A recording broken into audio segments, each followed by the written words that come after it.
So hello everybody, welcome to class today. We have a visitor today, Caleb Norwood. He is running for our district as a challenger to George Whitesides. Would everybody like to give Caleb a warm welcome and thank him for his time here today? Thank you. He'll be speaking for roughly half the class and then have some time for questions and pictures. So, all right, the floor is yours. How's everybody doing? Good. That's good. So for how this goes, it looks like what got me into politics. I would say I've been into politics in some way or another for quite a while. The thing that really started me off, or at least having me question in terms of what's being taught, would be so I'm from a town. It's called Lafayette, Colorado. It's in the middle of Colorado, or at the very least, I was raised there. I was born in San Jose. But with that, I was part of a group which it was called African American Youth Leadership. Basically, a very small Black population in the area. So they kind of wanted to have everybody link up and stuff. It's not exactly like the main thing, but with that group, we would have meetings at what's called the Dairy Center. Basically, it's like a local art center where you put on plays or talks or anything like that.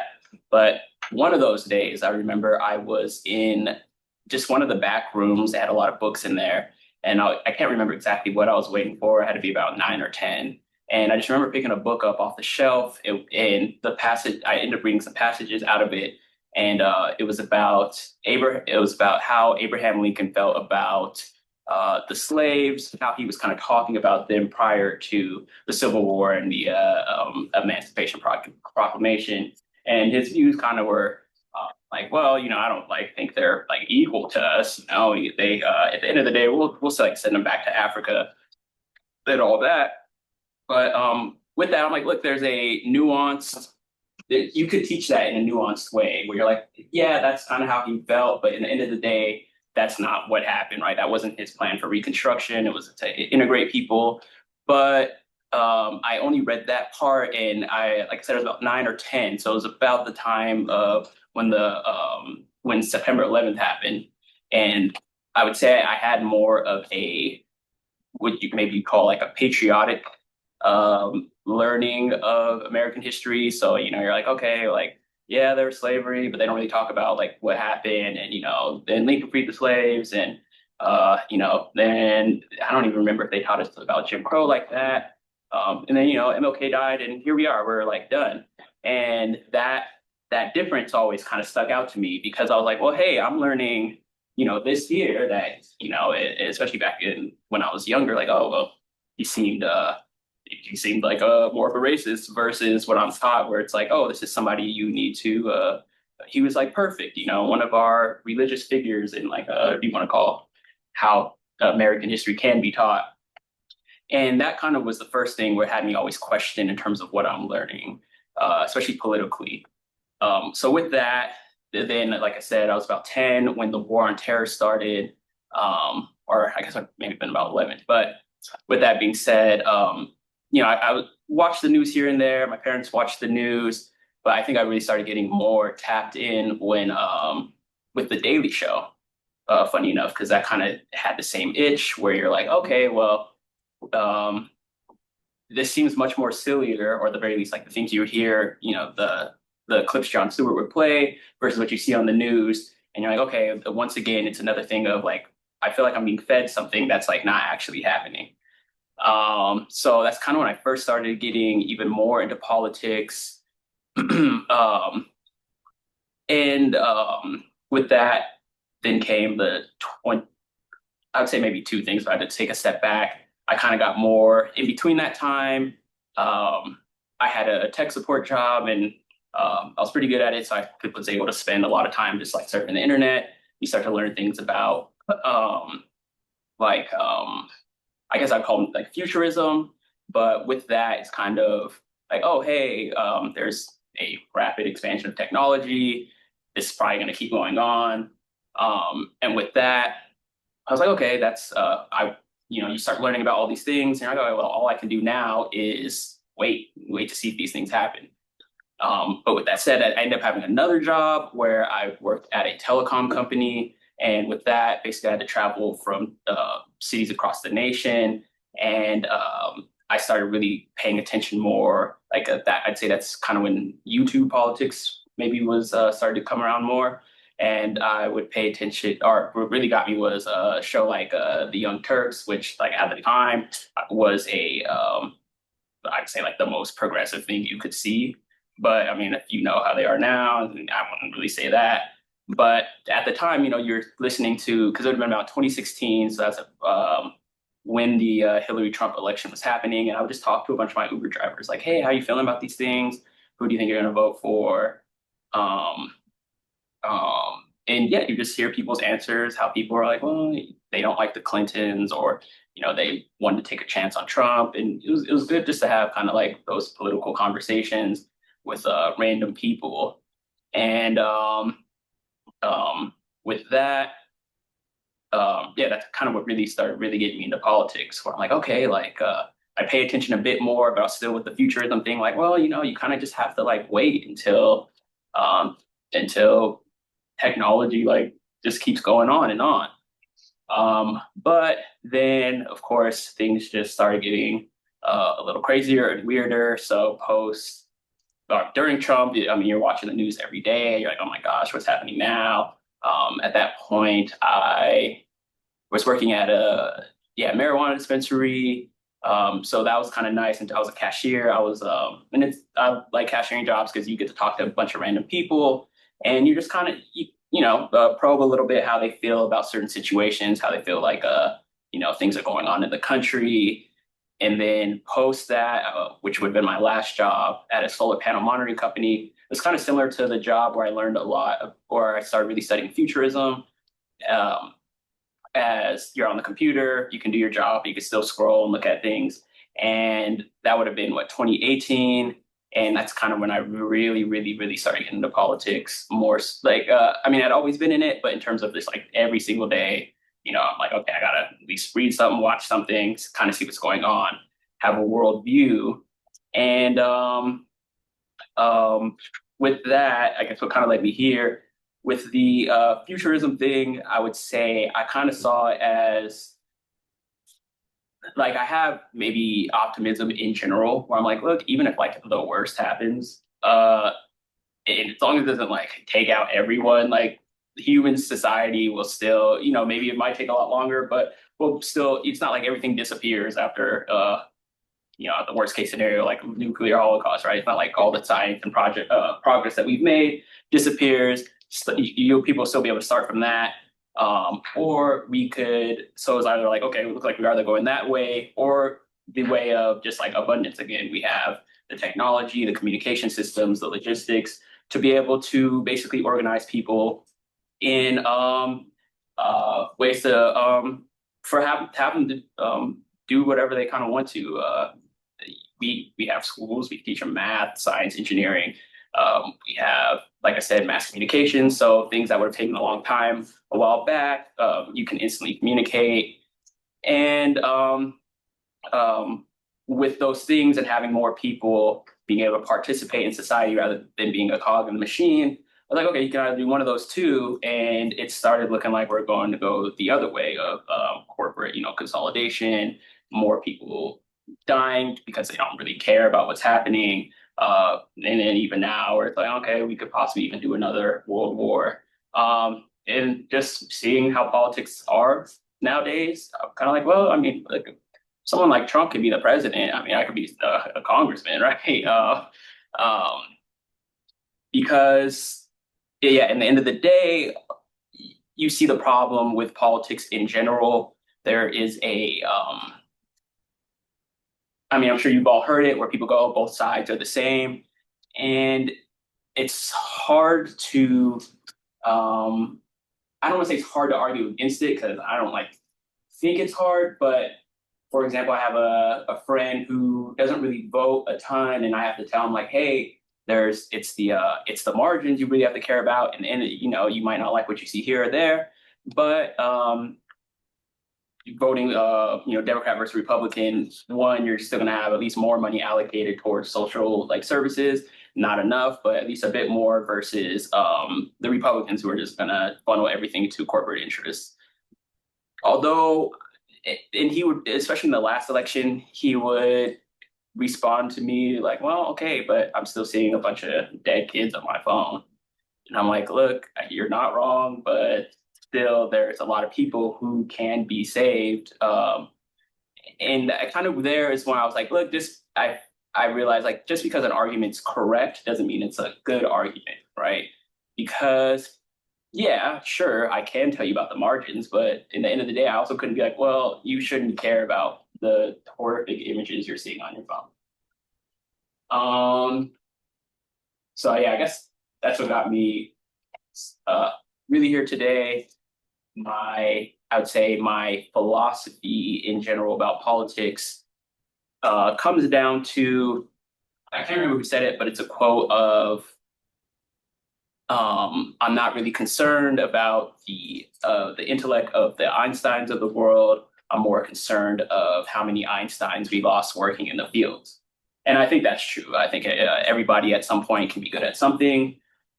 Sometimes maybe much you're compensated could really be based off of kind of what time period you live in, and a skill that may not have mattered could matter here. But essentially, I feel like people overall, and if you allow them to flourish, they will have a radically different society, especially that combined with, excuse me, the expansion of technology.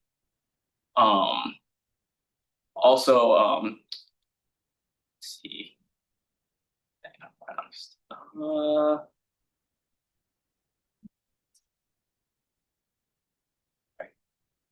I guess also to speak. Sorry, I'm trying to think what else to say. Also,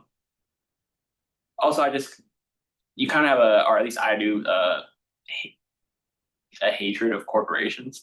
Even though there's some corporate products I like. I'm a gamer, so I like PlayStation or whatever. But with that being said, I've had a decent amount of jobs, about 10, I think, at this point, and I've worked for places that are have become that were actually companies that evolved into corporations. And with that evolution, you see the same thing kind of everywhere, where when you're working at like a company, how good you do at your job matters. You can be a little bit more invested. You're not like graded, or not graded, but you're not evaluated on some arbitrary metric. But as the company becomes a corporation, it basically it's like, okay, you just have X amount of tick marks to tick off in terms of what they're going to look at. It doesn't matter how good you aren't at the job, because in the end of the day, they're just going to look at these things and go, okay, okay, okay, okay. And this is done to fulfill what they call, at least the jobs I've had, like SLAs, which are service level agreements, which are basically like mini contracts in terms of how people can, or how your company gets paid from these other companies, or can get fined in terms of not meeting these SLAs.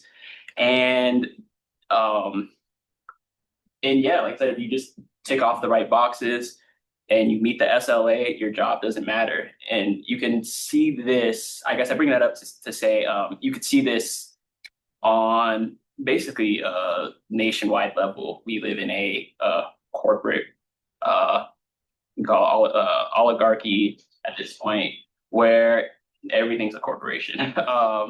And there's only a few ways that a corporation can make money. At some point, first it's the product, but as it becomes a corporation, it ends up becoming about mergers and acquisitions. Uh, you know, uh, the euphemism I like to say is like cutting the dope, where it's like, um, like a chip bag, for example. The chip bag, they might get a little bigger, they fill it with more air, but there's less chips. The chips may be a little worse in quality, but the prices are still rising, right? And you could see this even in if any of y'all are gamers, for example, like with DLC in games, right? Where it's like, oh, there's the thing where I'm sure in the back of your head, you're like, okay, well, are they just like releasing half a game and then they expect you to pay for the rest and basically siphon more money out of people by serving less of a product? And and yeah, once again, this is repeated in so many areas across our country, and you can see the degradation of basically society around you, right? Even in things like with like the wars going on, right? In the end of the day, there's a lot of propaganda, let's say, like for Israel, there is a people may generally in their heart actually believe what they're saying, or at least the average person, right? Like in terms of maybe defenders or yeah, mainly just defenders. But in the end of the day, these are arms manufacturers who are making hundreds of millions of dollars, not billions of dollars, and the ideological fight that we have are really in many ways just a means to an end for them to be able to sell arms to Israel. And then, of course, that's kind of in terms of selling the product, the best product, because if you use that product, you can't recycle it, and you have to buy more. And there's kind of a cycle that we've been experiencing. Uh, I mean, since the end of World War II, I mean, you have Eisenhower who warns about the influences sought or unsought from the military-industrial complex, and at this point, they have ran things for quite a while. It's just basically we're on a runaway train, but it's not. But you can still abstract it from being a just a company, like a corporation. It doesn't really matter what they're selling. At the end of the day, they're trying to get their product sold, and yeah. Um, in terms of other things, I also think that's kind of what, at least in terms of how corporate everything is. Another thing with how isolated we are, because I mean, I felt this at my last job or many of my jobs, where you're kind of like, okay, how much of my life do I is kind of based off of where I about working, right? Like even working out after work, I'm like, okay, am I like doing this for my personal enrichment, or am I kind of like a hamster in a wheel where I have to do this in order to be able to keep working more efficiently, right? And with that, it's like that's you work 8 hours plus, they don't count as part of your job, but they're still, if you're lucky, you have another hour on the front and back end of your job in terms of traveling.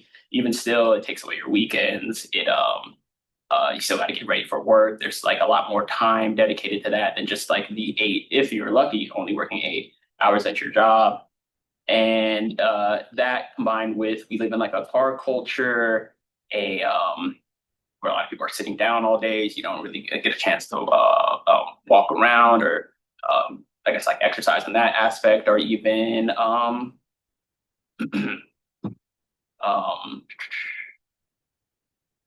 sorry, I lost my train of thought. Yeah, a car with the car culture, and sorry, I literally lost what I was going to say there. But with that being said, still, um, those kind of things keep you isolated because that's this such a large amount of your day, and it keeps people isolated. And then that combined with these media companies, like I was speaking to Carl earlier, in the sense of um, yeah, in the sense of maybe to take another side step here would be another phenomenon you may be seeing right now. I read a book a while back that kind of really stuck out to me.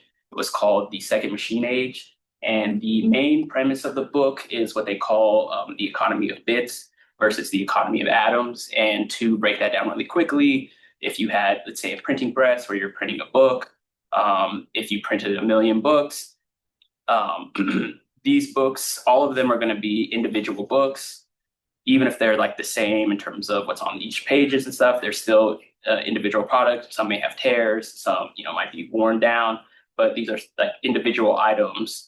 And shipping them around, that takes a lot of energy. That's another job that people need to do, even shipping them across the country or to another country. And that's basically how everything has been done in our society up until more recently. And then you have what they would call the economy of atoms. So with the same example, if you have a book, it doesn't really cost it. The limiting space in terms of how many copies you can have is up to your hard drive. Sending them across the nation, across the world, is relatively fast and relatively free. And with that being said, really the main investment comes in terms of making the book, but all the other jobs and energy from making that book it basically goes away with the economy of atoms or bits.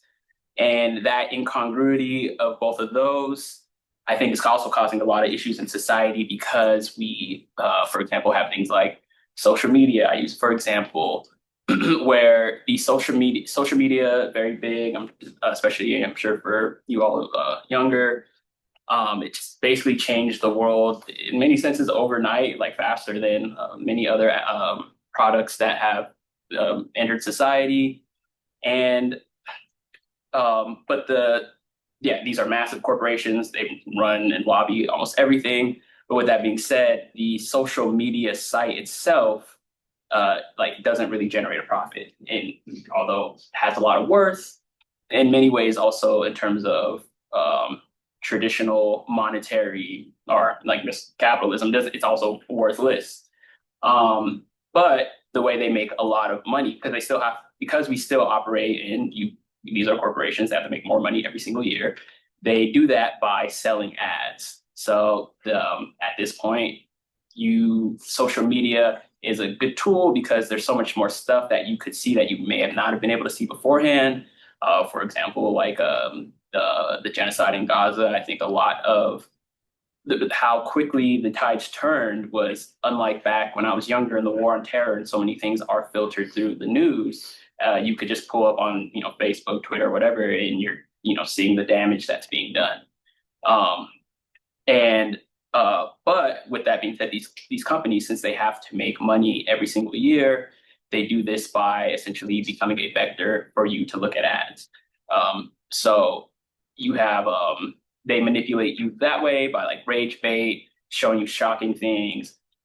If any of you all on Twitter, I'm sure you see quite a bit where you're like, you see the worst thing that people have said. And even with that, I'm like, oh, is this like a real thing, or or are they trying to get money because you get paid through your content now? And that, I would say, incongruity, you could see a lot of friction because I think social media is a good tool. I mean, I'm not like the biggest social media person, but in the end of the day, this will introduce you to communities, ideas, and just like, other places that you would not have been able to see before. But because of these are corporate products, in the end of the day, they bring out the worst aspects of it, where people, they're more polarized, they might be more extreme in one way or another, and because they're trying to make money off of a product that's kind of worthless in, again, traditional terms. You also see that with AI.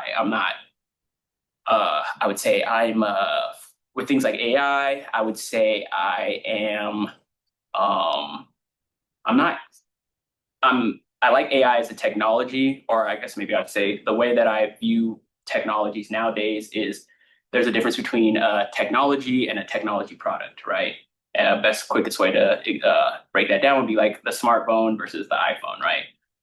One is something that they're trying to sell to you that may have certain features or thoughts kind of going into it versus the general technology itself. So with like AI, it's really good at data aggregation. It can do, if you've seen like, it can detect cancer better than certain doctors and things like that. But as a product, these companies try to sell it as a thing that it can replace your workforce, right? And since that, this is why you have a lot of AI backlash, because a lot of these companies are going, oh, okay, yeah, that's exactly what I can do. I can replace my workforce, even though this would be more of a supplement. And also, since we have so much corporate consolidation, it's also heating up the planet, making energy costs rise, because they're like, okay, well, the best way we can do this is by just increasing compute power. And we have the money to build data centers, we have the money to bribe politicians, and like those aspects where you have something that could be good and used in certain scenarios is now just used to essentially, like everything else, to generate profits, which at the end of the day has been the source of many problems with the planet and things that have been going on. Not I'm not anti like, you working at your job and making money. I think that's good, but the um, overall profit motive is kind of killing the planet as it's profits over everything, right? That's why we're still doing why we're fighting so hard for gas, right? Or oil, I should say, versus investing more into greener technologies. Although there's a lot of jobs that could be made there, and then we also have established oil companies that want to make more money every single year. And yeah, like I said, with since we live in a corporate world, everything's a corporation. You can almost apply this to, I would say, almost every problem that you could see where this need to generate profits by any means necessary. It's especially nowadays in a more digitized world. And I think it could get even worse going on because every single day more things will be digitized, and these contradictions will grow even stronger. Trying to basically get a blood from a stone is just going to cause more problems, more climate catastrophes, more job displacement. Even if the AIs are good enough or not to replace your job, the companies will still lay off massive amounts of people and try it out because it could generate high profits for the quarter. Yeah, I think been talking about half class. I don't know what else.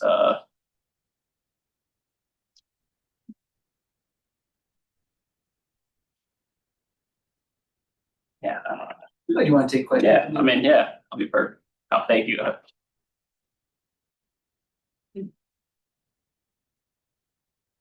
Yeah, go ahead. I like what you have to say about corporatization of gaming culture leading to the DLC culture that would happen. Exactly. When we had George Whitesides here, he liked to tout his experience at NASA and him being the CEO of Virgin Galactic.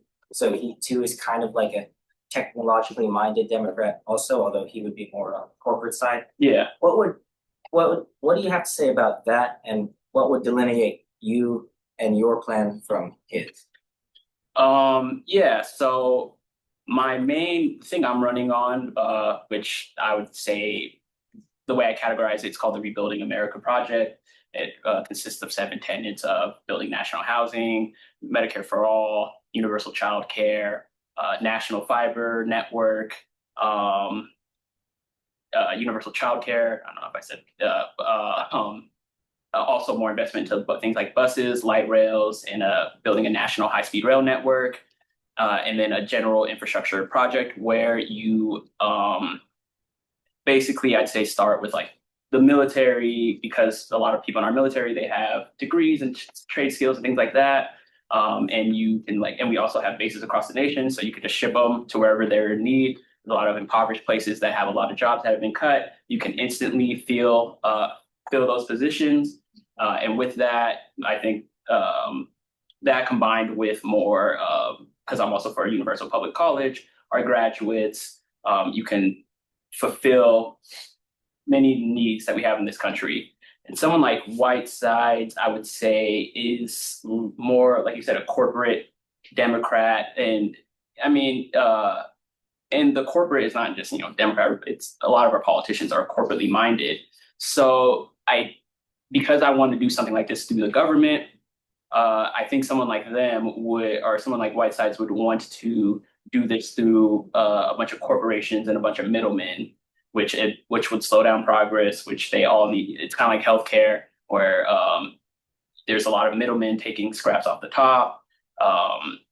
And in the end of the day, whether the things happen or not, he as long as corporations make more money, because he was the CEO of Virgin Galactic, right? As long as they make more money in the end of the day, whether their product, like I was saying earlier, in terms of it doesn't really matter about the job you do, it's more about generating profits. So I think as long as his donors get more profits and they're able to use that to fund his campaigns more, he'll do whatever they need. So I'd say the biggest thing would be I would like to end things like public-private partnerships, and I would more so want to have allocate resources directly to the people rather than corporations that will maybe do the job, but most likely will do whatever they can, take profits off the top, and kind of say, oh, we tried and it didn't work.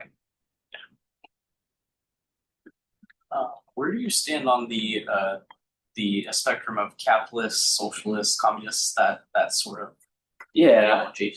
I would say I'm more of a socialist for sure. In terms of a um, yeah, and with that, I mean, I want people to get paid for work. I'd have so you could still say like in some ways that's capitalism, but I don't really like the corporate control that capitalism breeds because even in something like I'd say maybe the uh, jumping back quite a bit, something like slavery, right? We try to paint that as more of a moral thing. But in the end of the day, that's kind of almost like the perfect capitalist corporation where you have workers who you don't even have to pay, but you reap all the profits, right? So you still have, we're kind of seeing like what they call late stage capitalism. Like I said, I think a lot of that's also due to technology being able to bring abundance, and you're not really compensated for how much more productivity you have. But yeah, like I said, I'd be more into government ran programs for certain things, even for like arts and stuff. Hey, you want to try something out, even if it works or not. I don't, at least people can get more workout, but definitely things like healthcare. Not all housing, but definitely a large part of housing, as we have a homeless problem across the nation, and many of this is due to things like investment firms and real estate lobbies.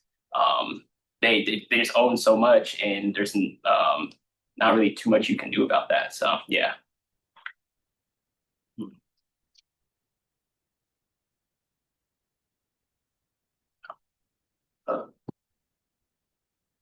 Question. Yes.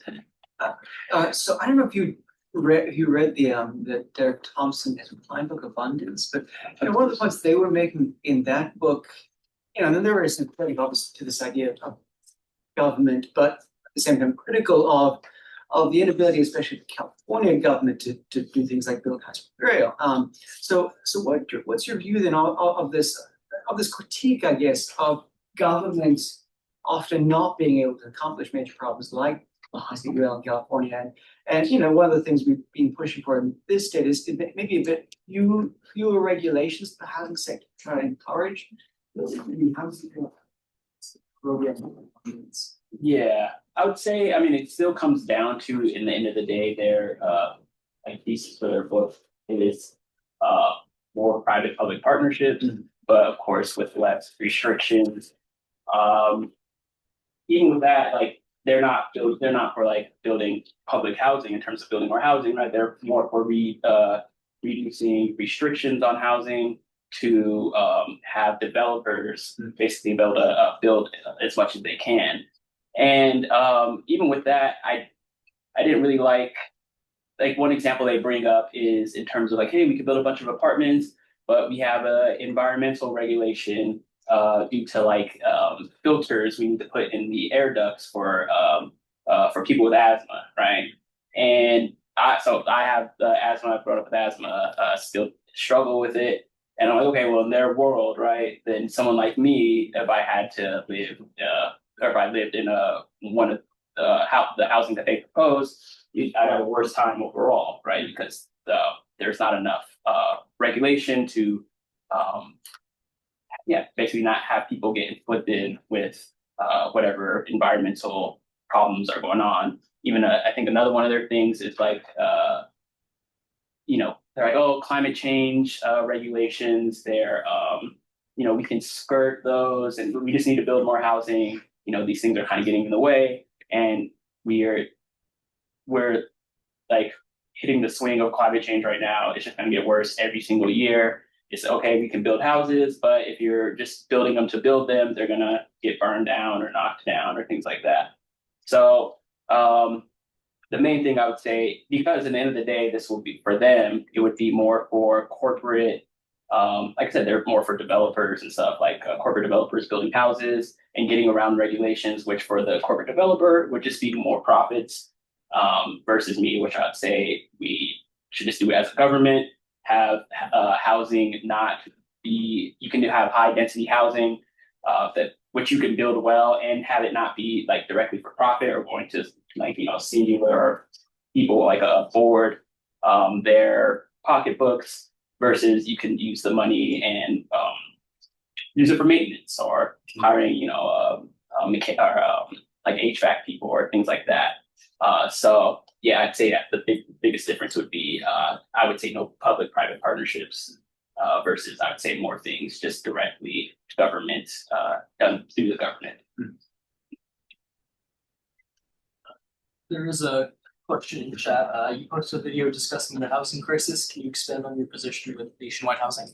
Yeah, with that, I mean, if you go to any city, it's been like this for a while. Like I said, I had that job where I had to travel across the nation. Any city you go to, you're just gonna see homeless people. At this point, it's not a supply issue even on that aspect, as recently, or at least I read the stat last year, but or actually no, it would have been at the beginning of this year. About 1 in 5 homes are owned by a private investment company, right? And that means they're not being, about 20%, or 1 in 5 homes in California, I'm sorry, are owned by a private investment company, which means they'll have the houses sit, is that they're trying to make profit off of it. So, we have empty spaces that people could live in, but we're really not doing that because whoever owns it, they want to make a profit off of it. This is also, I'm sure you all can see rising rent costs, right? Rents are going up everywhere because same kind of deal. I have to make more money this year than last year, in terms of whoever owns your apartment complexes, especially if they're getting bought out by different organizations. And with that being said, I don't think it's a crazy thing to say, okay, well, once again, this is how the government do it. It doesn't have to be for a profit. We can get homeless people off the streets and put them, in a housing unit. Also, you want to make it mixed income, so you're not like, just discarding people off to the outskirts of town. You want to build a community, and like I said, I don't think there would be good jobs. You'd have people be able to build the houses. It solves the issue of homelessness, as once again, since it's not for profit, people aren't gonna, because I think it would be hard to say, oh, hey, you have been on the streets for 5 or 6 years. All right, here's like a house. Now go work at like Walmart or something tomorrow, right? It's like that. It's going to be very hard for people to adjust to that, especially if they're worried about, okay, in the next month, if I don't get a job or I'm not able to pay, then I'm just going to be right back on the streets. So yeah, easing that burden, having houses for actually having people to live in will allow people, younger people, to have their own places without, worrying about never having like their own spot to live. It'll get homeless people off the streets. It'll ease housing costs, as housing costs are skyrocketing, or have been skyrocketing quite a bit. And I guess in terms of that, more expansion, yeah.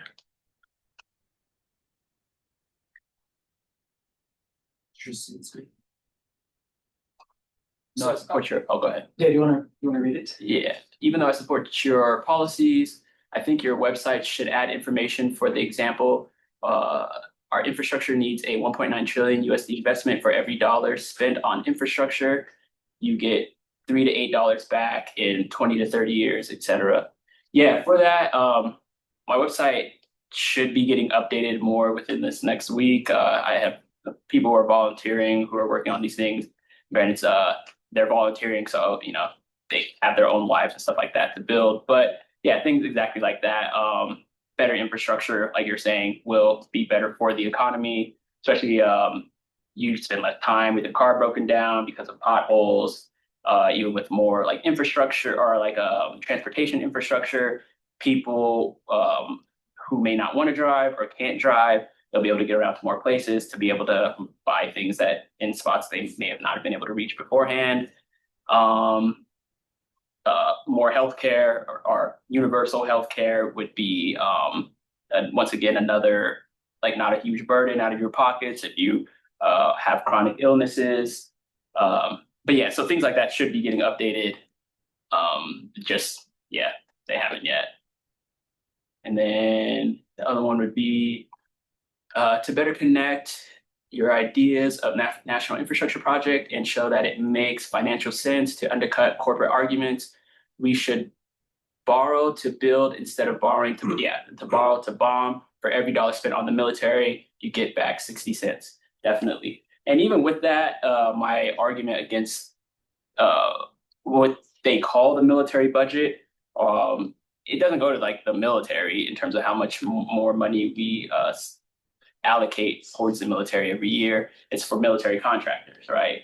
And these contractors kind of fall to the same pitfalls of it doesn't really matter. I mean, yeah, it doesn't really matter about the quality of your product because it's even probably worse for them because you have a guaranteed increase of investment every single year. You can kind of see that maybe what's been happening with Iran, where they have cheap the Shahed drones that are able to maneuver through the Iron Dome, where these missiles cost millions of dollars, right, to make each one versus I think the Shahed drones are like, I think 20,000 max or something like that. Yeah, so these essentially I feel, yeah, you're right, like with the military kind of become more of a slush fund for corporations who use these conflicts. They're like ads basically, so you can buy their product. Which does it work as good? Does it not? I mean, it doesn't really matter. They're getting more money every single year anyway. Aerospace is a big employer in this area, though. Yeah, definitely. I mean, with a big infrastructure project, it's like these skills. If you're an engineer, it's not like, oh, I have to make a missile or something, right? It's like you could still allocate these to other divisions, or yeah, other sectors of the economy. You're not like locked in where it's like, well, I can't do anything else but this. With less money to these things, and even still, once again, they're still falling into the same pitfalls of a lot of money still getting siphoned up top, right? It's not like the more money they get, they're like, oh, we're going to hire a bunch more people. It's like, okay, well, we can use technology to still cut the amount of people we have on board and still profit. Still just profit off of less people. Sorry. Yeah. Okay, I was just gonna ask, I don't see a lot of politicians talking about it, and I know that it's a major issue nationwide, but specifically in California with our big metropolitan cities like San Francisco and LA, what do you think should be done about addiction? So I'm one who I think that you should legalize, tax, and regulate just most drugs. I think with that too, I think the perfect example somewhat perfect example, you can kind of see what happened in terms of prohibition is alcohol, right? With alcohol, when you had prohibition, you had the same problems of people cutting their drugs and making their drugs, making an unsafe environment, which caused a lot of deaths due to bad batches or a bad cutting product. And then also we have introduced, they were on before, but as prohibition, of course, went away, you have safe use sites, right, of alcohol, but we call them bars, right? And I think you can do that for most drugs. And also with that, you can have like social workers there who are like, hey, whenever you're like done, if you feel like you've had enough drugs or done enough, whatever, we can help you get counseling, help you get off of these drugs. And also with that, I think you still need to combine that with an expansion in public transportation, because like bars, it would end up to the same problem where you have impaired people who'd get right back in their cars and you would cause another issue. But I think getting them out of the shadows, and having regulation in terms of what's in it, like fentanyl, for example.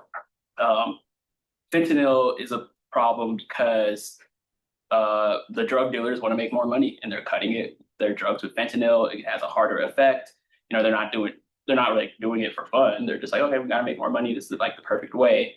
But if you had more regulations on it, and somebody was doing opiates or whatever, and there's not the bad batch, maybe there's fentanyl or whatever in there, you could link it back to whoever sold it directly. You'd be able to sue that company, and still get you don't have to try to find, I guess I should say, a hidden drug dealer, which is just one out of however many people, and they may still be like a lower level soldier versus like a kingpin.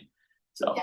Do you think it's also directly correlated to mental health and the lack of mental health services for them? 100%. A lot of people like to self-medicate.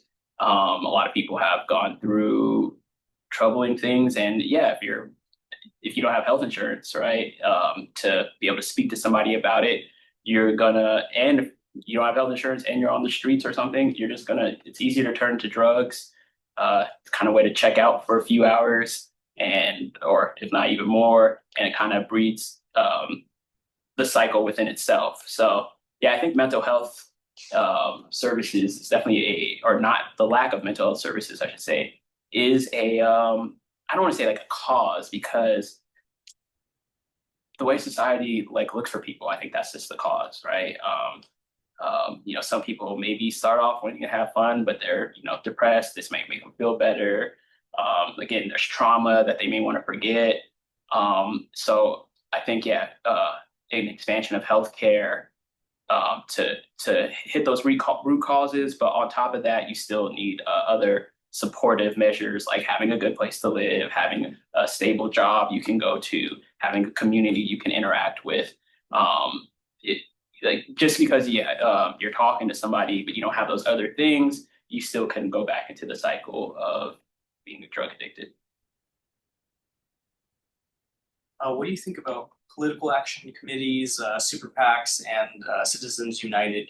Would you support repealing all of those if you got into Congress? Exactly. I mean, Citizens United is basically supercharged the corporate oligarchy that we live in.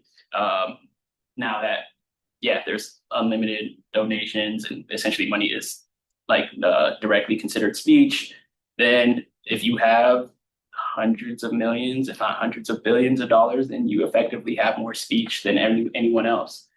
So yeah, exactly. Those, and they also, I would say, limit who can actually get into politics, because if you have, PACs, super PACs, just a lot of money coming in, and that means anyone who has an idea that they want to improve their society, they will just be priced out. I think some of that is mitigated through, once again, the expansion of technology and mass communications, but that can only do so much, because if somebody has a few $1 million to spend on ads, then it's going to be harder to get your voice out when you're competing with that. So yeah, repealing those would be a great step in actually having democracy. I was wondering if you were looking for anybody to promote or work for your camp. Yeah, I mean, I always could use volunteers. I have some people I've been working with, but the more the merrier. My plan is everything has to be people powered. With enough people, you can kind of beat any system, no matter how complex it is. So I would love more help. In any way I can get it, volunteering, and things like that, because I think that's the only way. It's not any individual person who can beat these systems. And at the end of the day, it's going to be a mass of people that we're going to need in order to bring down the oligarchs. What's the process for that? On my website, I have, you can either direct me or email me directly at calebforca27@gmail.com, or there's also like a contact form on my website. If you send your info there, I can get back to you, and whatever way you can help, it'll work out. Do you want to take photos or? Yeah, I mean, I'm down. Yeah, you guys want to do a group picture and then we can do some individual pictures? No, take it. You guys want to get that way? I'll stand over here. Yeah, thank you all for coming through online. Yeah, please. Yeah. Over there. Oh, okay. I'll take a picture this way. You guys want to go? Oh, yeah, come on up here, everybody. And we'll do some individual. Thanks again for showing up. Oh no, thank you all for inviting me. It's great. Do we stand at either side? What? Stand at either side. Oh, no, just stand together. Okay. All right, cheese. All right, great. And I'll take some individual pictures if anyone wants you to. Either or. Line here, guys. All right. Line here. Fine. You wanna go? Okay.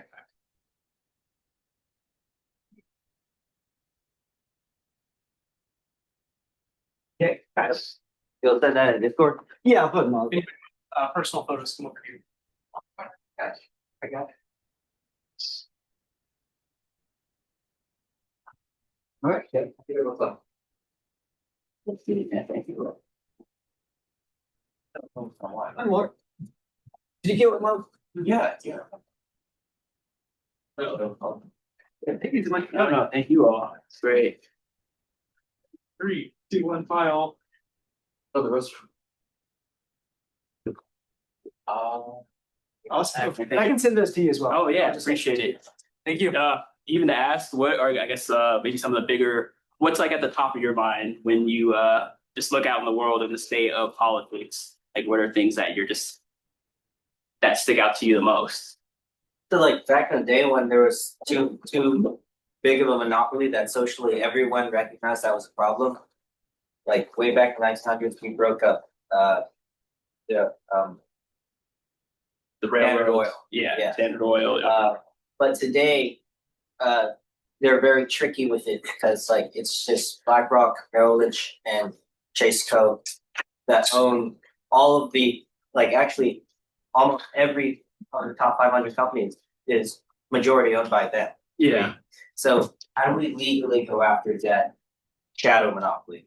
definitely. I mean, I think trying to break these companies up in general, even though they have subsidiaries and things like that, still trying to, basically hire more people, hire some people to dive deep into these companies and try to break them up, split them up, because you're not wrong yet. I mean, these companies own everything and they buy everything. And you think there's an illusion of choice, is what they say, in terms of whatever products that you can buy, but at the end of the day, it's like five. I mean, I'm being hyperbolic, but like five companies, that own everything. And yeah, To add on to that, like something I was looking at recently, specifically is glasses. I don't remember their names, but there's literally two companies that are like 98% of the market. definitely. And it's the one company has it's like 78% and the other one is like 27, and then it leaves like whatever else for the rest of it. It's like, yeah, it's two companies that then own like basically every good glasses probably name brand of, it's owned by one of those two.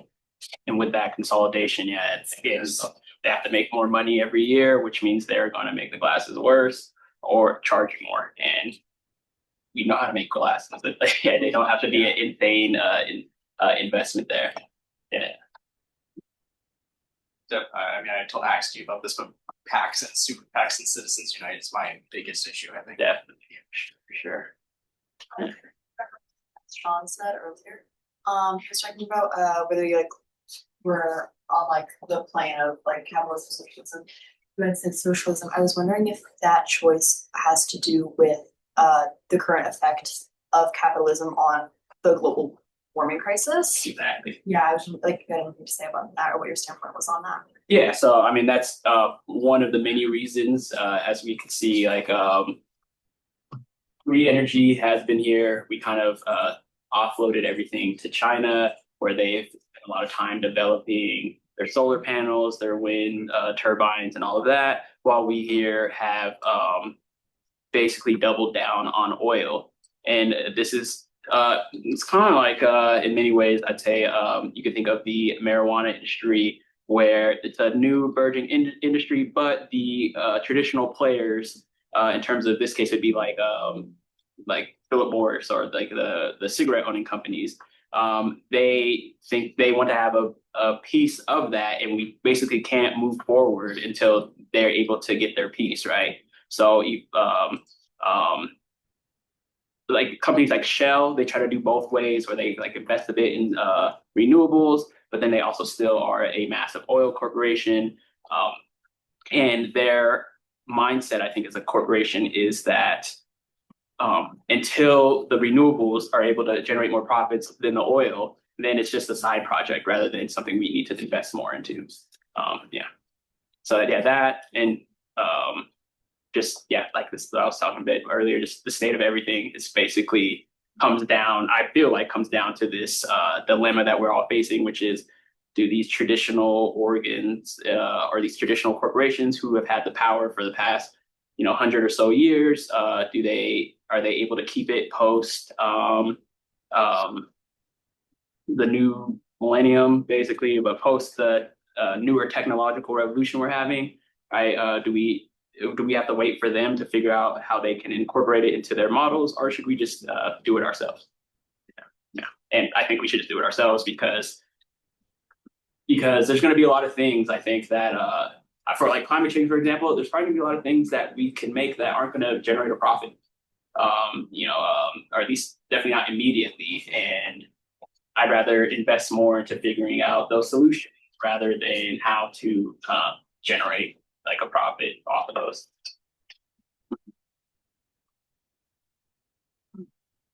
Thank you again for coming. Yeah, so Yeah. guys, don't forget Pilar tomorrow. You're also welcome to come if you want to come to this. Thank you once again. What time is it? Same time. I mean, I think I have another like meeting I have to deal with. Definitely. Yeah, thank you so much. No, thank you all for inviting me. I appreciate it. It was fun. Yeah. Yeah. Thank you all.